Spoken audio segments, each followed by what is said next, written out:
So in this video, we are going to discuss why, as Kenyan youths, Matiang'i and Gachagua are not options for 2027.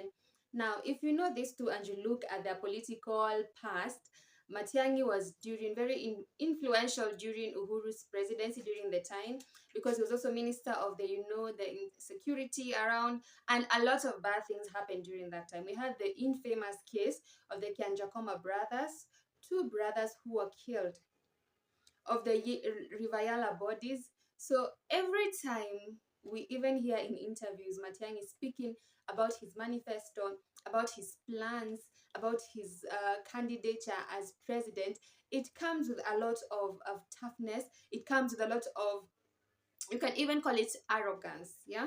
So you don't want to have an arrogant president, because we are already experiencing what it is to have an arrogant president.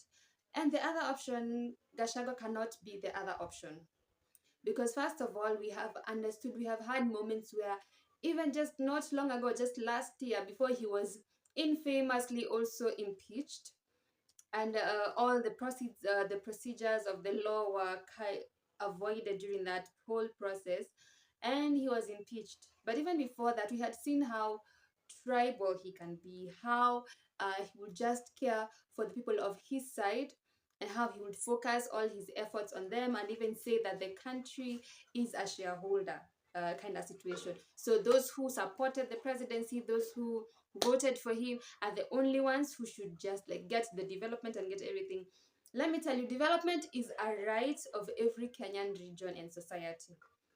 These people will speak about unity publicly, and also in the same public, just go ahead, and even in private, to go ahead to fund people to just create disunity and all these narratives. They are playing games that are not understandable at this time, and just many Kenyans are clocking it already. We already know how they use the tribalism card, and we, as the young people of the country, are saying no tribalism, and we are saying we are not going to let leaders who have once ruined this country be the ones to just take over what we have fought for, and try to lead us in a place we don't know.